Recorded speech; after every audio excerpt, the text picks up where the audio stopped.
تاریخ میں کچھ دن ایسے ہوتے ہیں جو صرف تاریخ نہیں رہتے بلکہ قوموں کی تقدیر لکھ دیتے ہیں۔ آج ہم ایک ایسے ہی دن کی کہانی میں چلیں گے، ایک ایسے مارکے کی داستان جس نے سچ اور جھوٹ کے بیچ وہ لکیر کھینچ دی جو آج تک قائم ہے۔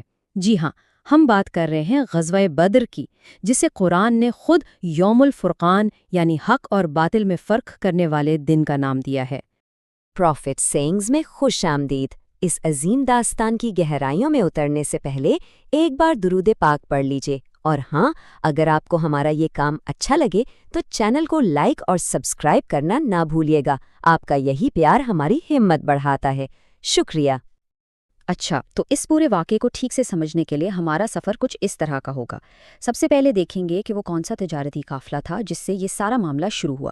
پھر ہم مدینہ سے بدر تک کے اس تاریخی سفر کو دیکھیں گے۔ اس کے بعد جنگ سے ٹھیک پہلے وہ کون سی اہم میٹنگ ہوئی جس نے سب کچھ طے کر دیا۔ پھر آئے گا اصل دن یعنی جنگ کے واقعات، اور دیکھیں گے کہ اللہ کی مدد کیسے نازل ہوئی۔ اور آخر میں ہم بات کریں گے جنگ کے بعد کیا ہوا اور اس کے نتائج کیا نکلے۔ تو آئیے کہانی وہیں سے شروع کرتے ہیں جہاں سے اسے ہونا چاہیے۔ وقت ہے سن 2 ہجری کا۔ مدینہ میں اسلام کی روشنی پھیل رہی ہے اور مسلمانوں کی ایک چھوٹی سی ریاست بن چکی ہے، لیکن یہ بات مکہ کے قریشی سرداروں کو ایک آنکھ نہیں بھا رہی تھی، اور وہ بس موقع کی تلاش میں تھے کہ کسی طرح اس نئی طاقت کو ختم کر دیا جائے۔ اپنے اسی منصوبے کو پورا کرنے کے لیے ابو سفیان کی قیادت میں ایک بہت بڑا تجارتی قافلہ شام کی طرف روانہ ہوا، اور اس قافلے کی مالیت جانتے ہیں کتنی تھی؟ 50,000 دینار۔ آج کے دور میں یہ کروڑوں روپے بنتے ہیں۔ یہ کوئی عام تجارت نہیں تھی۔ اس کا مقصد صاف تھا، مسلمانوں کے خلاف ایک بڑی جنگ کے لیے پیسہ اکٹھا کرنا۔ مکہ کا کوئی گھر ایسا نہیں تھا جس نے اس میں اپنا حصہ نہ ڈالا ہو۔ جب نبی اکرم صلی اللہ علیہ وآلہ وسلم تک اس قافلے کی واپسی کی خبر پہنچی تو آپ نے صحابہ کو اسے روکنے کا حکم دیا۔ مقصد مال لوٹنا نہیں بلکہ دشمن کی معاشی طاقت کو توڑنا تھا۔ لیکن ابو سفیان بہت شاطر تھا۔ اسے مسلمانوں کے ارادے کی بھنک پڑ گئی۔ اس نے فوراً ایک تیز رفتار قاصد کو مکہ دوڑایا مدد کے لیے۔ بس اس ایک پیغام نے پورے مکہ میں جیسے آگ لگا دی۔ قریش کے بڑے بڑے سردار 1000 جنگجوؤں کا لشکر لے کے نکل پڑے، تو جو مشن صرف ایک قافلے کو روکنے کا تھا وہ اب ایک پوری فوج سے ٹکرانے کی صورتحال بن چکا تھا۔ چلیے اب منظر بدلتا ہے۔ ہم مدینہ میں ہیں۔ نبی اکرم صلی اللہ علیہ وسلم اپنے جانثار ساتھیوں کے ساتھ نکل رہے ہیں۔ یہ کوئی معمولی سفر نہیں تھا، یہ تقدیر کے لکھے کو پورا کرنے کا سفر تھا، ایک ایسی منزل کی طرف جہاں تاریخ خود ان کا انتظار کر رہی تھی۔ ذرا تصور کیجئے مسلمانوں کے لشکر کا حال۔ تعداد اور سامان دونوں ہی بہت کم تھے۔ جب گنتی ہوئی تو کل مجاہدین تھے صرف 313، اور سواری کے نام پر پورے لشکر کے پاس تھے صرف 70 اونٹ اور صرف 5 گھوڑے۔ حالت یہ تھی کہ ایک اونٹ پر 3 لوگ باری باری سواری کرتے تھے۔ اور اسی حال میں لیڈرشپ کی وہ مثال قائم ہوئی جو دنیا میں کہیں نہیں ملتی۔ آپ صلی اللہ علیہ وسلم کے حصے میں جو اونٹ آیا اس پر 2 اور صحابہ بھی سوار تھے۔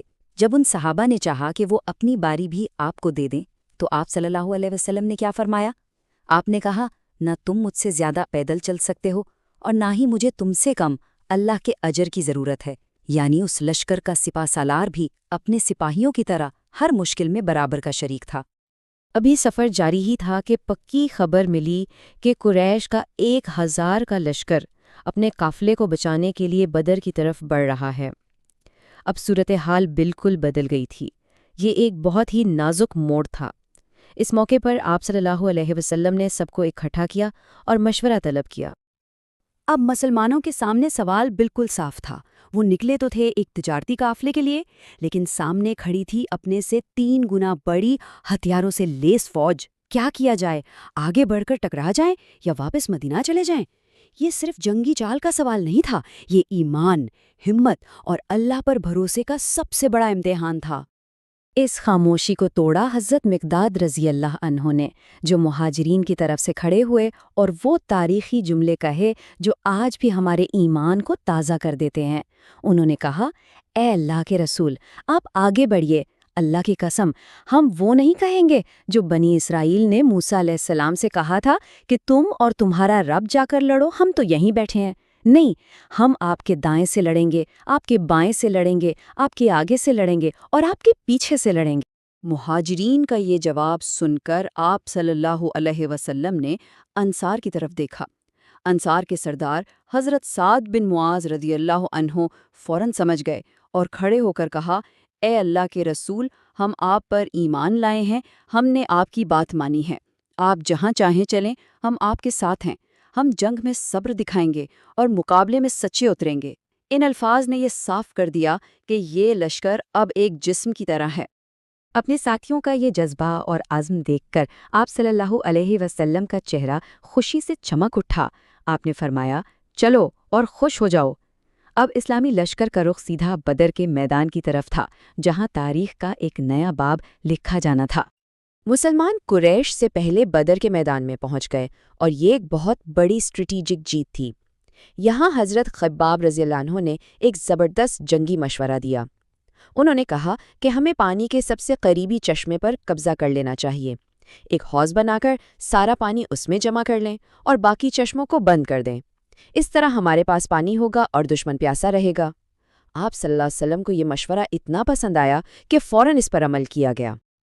اور پھر جب قریش کا لشکر سامنے نمودار ہوا تو آپ صلی اللہ علیہ وسلم نے اپنے صحابہ سے فرمایا، مکہ نے اپنے جگر کے ٹکڑے تمہاری طرف پھینک دیے ہیں، مطلب اپنے سب سے بڑے بڑے سردار جنگ کے لیے بھیج دیے ہیں، اور اسی وقت آپ نے زمین پر لکیریں کھینچ کر بتایا کہ فلاں کافر یہاں مرے گا اور فلاں وہاں، اور بعد میں ان کی لاشیں بالکل وہیں ملی۔ جنگ کا آغاز ہوا عرب کی روایت کے مطابق 1 on 1 مقابلوں سے۔ قریش کی طرف سے ان کے 3 پہلوان نکلے، عتبہ، اس کا بھائی شیبہ اور بیٹا ولید۔ ان کے مقابلے میں مسلمانوں کی طرف سے نکلے شیر خدا حضرت حمزہ، حضرت علی اور حضرت عبیدہ۔ حضرت حمزہ نے ایک ہی وار میں شیبہ کو ختم کر دیا۔ حضرت علی نے ولید کو کوئی موقع نہیں دیا اور اسے بھی قتل کر دیا۔ حضرت عبیدہ اور عتبہ کے درمیان سخت مقابلہ ہوا، جس کے بعد حضرت حمزہ اور علی نے مل کر عتبہ کو بھی جہنم پہنچا دیا۔ یہ شروعاتی جیت مسلمانوں کے حوصلے کے لیے بہت بڑی بات تھی۔ انفرادی مقابلوں میں دشمن کا غرور توڑنے کے بعد اب عام جنگ شروع ہوئی، لیکن یہ صرف تلواروں کی جنگ نہیں تھی، یہ ایمان، صبر اور اللہ پر یقین کی جنگ تھی، جہاں غیب سے وہ مدد آنے والی تھی جس نے جنگ کا پانسا ہی پلٹ دیا۔ جب جنگ اپنے عروج پر تھیں، آپ صلی اللہ علیہ وسلم سجدے میں گر گئے اور اللہ سے رو رو کر دعا کی، اے اللہ، تو نے مجھ سے مدد کا جو وعدہ کیا ہے اسے آج پورا فرما۔ اے اللہ، اگر آج مسلمانوں کی یہ چھوٹی سی جماعت ختم ہو گئی تو پھر زمین پر تیری عبادت کرنے والا کوئی نہیں بچے گا۔ یہ دعا اتنی بے قراری سے کی گئی کہ آپ کے کندھوں سے چادر گر گئی، اور پھر اللہ کی مدد نازل ہونا شروع ہوئی۔ جنگ سے پہلے ایک بارش ہوئی جس نے مسلمانوں کی طرف ریت کو مضبوط کر دیا اور کافروں کی طرف کیچڑ بنا دی۔ جنگ کے دوران آپ صلی اللہ علیہ وسلم نے مٹھی بھر کنکریاں دشمن کی طرف پھینکی اور کوئی کافر ایسا نہیں بچا جس کی آنکھوں میں وہ نہ گئی ہوں۔ اس سے ان کی صفوں میں بھگدڑ مچ گئی، اور سب سے بڑھ کر اللہ نے فرشتوں کے لشکر اتارے اور کافروں کے دلوں میں ایسا خوف بٹھا دیا کہ وہ اپنے سے 3 گنا کم لوگوں کا مقابلہ ہی نہ کر سکے۔ ان سب کے نتیجے میں کیا ہوا؟ 313 نہتے بے سر و سامان مسلمان 1000 کی مغرور اور مسلح فوج پر غالب آ گئے۔ یہ جیت اتنی صاف اور واضح تھی کہ قرآن نے اس دن کو یوم الفرقان کہا، یعنی وہ دن جب حق اور باطل کے درمیان ہمیشہ کے لیے فرق واضح ہو گیا۔ یہ صرف ایک جنگی جیت نہیں تھی، یہ اسلام کی سچائی کی جیت تھی۔ جنگ ختم ہوئی اور قریش کے 70 بڑے سردار مارے گئے، ان کا غرور، ان کی طاقت، سب کچھ خاک میں مل گیا۔ یہ صرف ایک شکست نہیں تھی، یہ ایک نئے دور کا آغاز تھا، ایک نئی امت کے اٹھنے کا اعلان تھا۔ اور یاد ہے جنگ سے پہلے آپ صلی اللہ علیہ وسلم نے زمین پر کچھ لکیریں کھینچی تھیں۔ جنگ کے بعد جب لاشیں اٹھائیں گئیں تو قریش کے تمام بڑے سردار، جن میں اس امت کا فرعون ابو جہل بھی شامل تھا، وہیں مرے پڑے ملے جہاں آپ نے نشاندہی کی تھی۔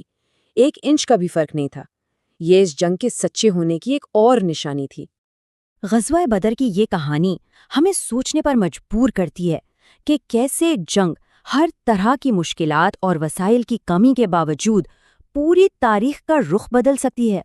یہ ہمیں بتاتی ہے کہ جب ایمان، اچھے حکمت عملی، اتحاد اور اللہ پر بھروسہ ہو تو تعداد اور سامان کی کوئی حیثیت نہیں رہتی۔ اگر آپ تاریخ کے ایسے ہی اہم موڑوں کے بارے میں مزید جاننا چاہتے ہیں اور اپنی زندگی کو علم کی روشنی سے بہتر بنانا چاہتے ہیں تو پلیز اس چینل کو لائک کریں، سبسکرائب کریں اور اسے اپنے خاندان اور دوستوں کے ساتھ ضرور شیئر کریں۔ بہت شکریہ۔